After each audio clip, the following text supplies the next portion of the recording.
La clasificación. La clasificación es cualquier procedimiento que se utiliza para formar agrupaciones o categorías y para asignar entidades a dichas categorías en base a atributos o relaciones comunes. Su autor principal es Emil Kraepelin, médico psiquiatra alemán, que nació el 15 de febrero de 1856 en Neustrelitz, Alemania, y murió el 7 de octubre de 1926 en Múnich, Alemania. Es considerado el fundador de la psiquiatría moderna, la psicofarmacología y la genética psiquiatra. Asumió que la identificación y clasificación de trastornos psicológicos específicos eran necesarias para determinar la causa particular de cada uno. Formuló una distinción fundamental entre demencia precoz, lo que actualmente se conoce como esquizofrenia, enfermedad maníaco-depresiva, un síndrome que ahora se conoce como un trastorno bipolar. Aunque las formulaciones y la categoría de clasificaciones originales de Kraepelin han cambiado en el transcurso de los años, los sistemas actuales del diagnóstico desarrollados por la OMS, el CIE-10 y American Psychiatric Association, el DSM-5, son descendientes directos de su trabajo. La importancia de la clasificación. La tendencia a clasificar y categorizar la información acerca del mundo, incluyendo la información sobre la gente, es un rasgo inherente a la manera en que los seres humanos procesan el conocimiento. La comunicación permite a los profesionales comunicarse entre sí de una manera informada. Facilita nuestra comprensión de las personas y sus problemas, permite y promueve la investigación empírica, permite identificar las posibles causas del comportamiento anormal, que sería casi imposible sin un sistema estandarizado del diagnóstico. Los criterios de clasificación. Los principios básicos para la formación de categorías son favorecer la cognición, suministrar la máxima información con el mínimo esfuerzo cognitivo y la estructuración de los datos. Críticas. Los críticos han afirmado que los sistemas de clasificación de la personalidad y la psicopatología son inherentemente problemáticos. Pueden conducir a la deshumanización de las personas, contribuir al desarrollo de estereotipos de los individuos. Los sistemas de clasificación se acompañan de estigmas y otras actitudes negativas. Pueden contribuir a las conclusiones prematuras. Como sabemos, los dos sistemas dominantes para clasificar en psicopatología en todo el mundo son dos, la CIE-10 y el DSM-5. Hoy les voy a estar hablando un poco sobre el DSM-5, pero vamos a conocer el origen de todos los DSM-5 que han existido antes. El DSM-1 tuvo origen en 1952 en respuesta a las críticas que se le habían hecho al DSM por la falta de confiabilidad o falta de consistencia en sus resultados diagnósticos. En 1968 se publica la segunda edición. Aún así, los sistemas opositores a esto seguían diciendo que se basaban más en una teoría que en una base empírica y que sus fundamentos no tenían la base teórica para cumplir con los criterios. Publica en 1980 el DSM-3 y realizan unas revisiones importantes y se publican.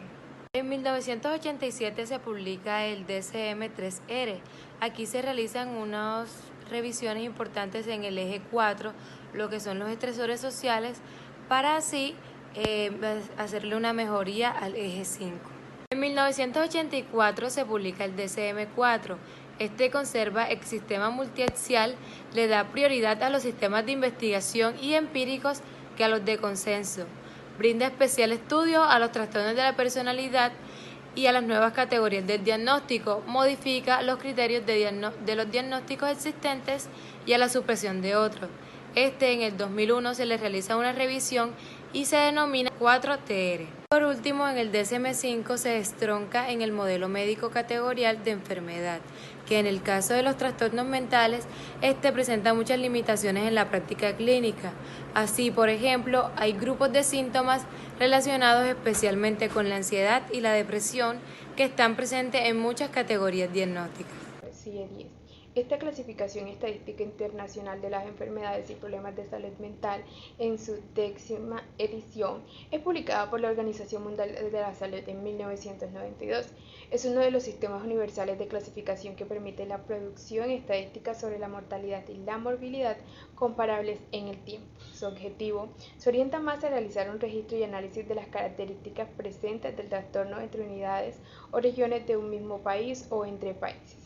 Genera diagnósticos de trastornos mentales y no mentales, está dirigido a los servicios de atención sanitaria, se adapta a la cultura de los países miembros de la OMS y se emplea por la gran mayoría de los psiquiatras en el mundo.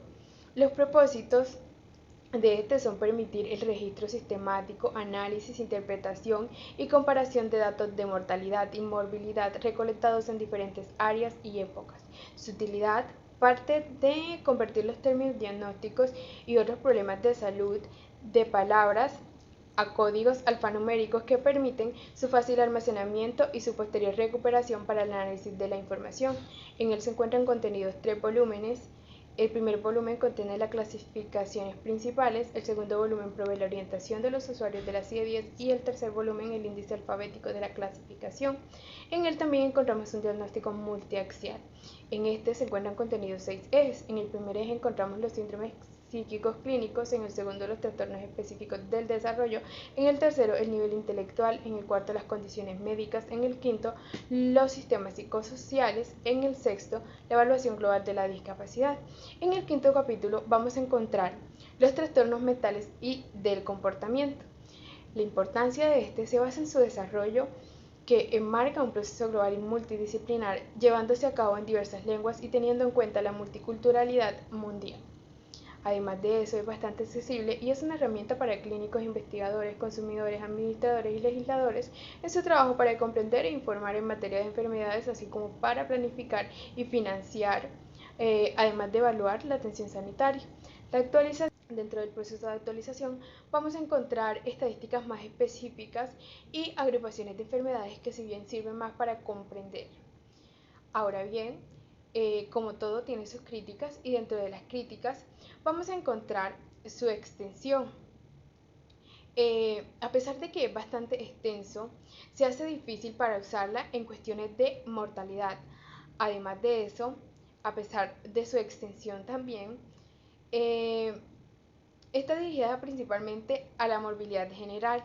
Entonces, esto hace que usuarios en especialidades como la cardiología, estomatología, gastroenterología hayan generado críticas acerca de esto, pues en estos casos no cubre todas las especificaciones deseadas para las especialidades y son necesarias estas adaptaciones para sus usos específicos.